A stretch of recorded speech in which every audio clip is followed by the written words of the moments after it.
ওং শ্রী গণেশায় নম। ওং নম শিবায়।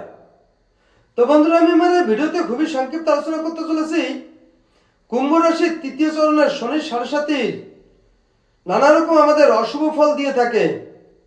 এই অশুভ ফল আমাদের মানব জীবনে প্রতিটা জাতক জাতিক নানা রকম সমস্যার সম্মুখীন, বিশেষ করে বাড়ি গাড়ি, অর্থ সম্পদ, শিক্ষা বিদ্যা, কর্মে ধর্মে, পারিবারিক অর্থনৈতিক সার্বিক দিক থেকে আমরা নানা রকম সমস্যার সম্মুখীন হয়ে থাকি। তাই শনির সাড়ে সাতির তৃতীয় চরণের কুম্ভ রাশির 2.5 বছর অশুভ ফল থেকে আমরা মুক্তি পাওয়ার জন্য আমি আমার এই ভিডিওতে বিশেষ কিছু টোটকার কথা আলোচনা করতে চলেছি।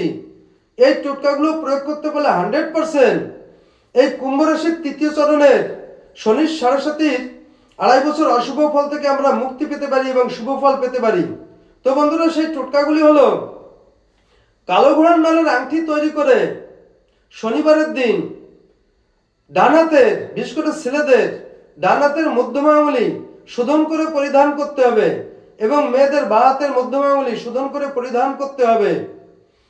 তো বন্ধুরা, কালো বিউলির ডাল দানা, বিশেষ করে নদীতে, খালে, বিলে, সমুদ্রে প্রবাহমান জলে এই দানা ফেলতে হবে এবং ভাসিয়ে দিতে হবে। ভৈরবজির উপাসনা করতে হবে এবং ভক্তি সহকারে ভৈরবজির সাধনা এবং আরাধনা করতে হবে। তো বন্ধুরা, এছাড়া শনিবারের দিন শনির ব্রত পালন করতে হবে এবং শনি মন্দিরে গমন করে যথাসাধ্য অনুযায়ী পূজা অর্চনা এবং তাকে ভক্তি ভরে প্রণাম করে আসতে হবে।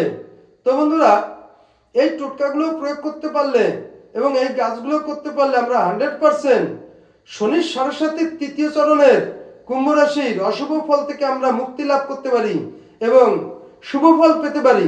তো বন্ধুরা, এই ছিল আমার এই ভিডিওর মূল সংক্ষিপ্ত আলোচনা। নমস্কার।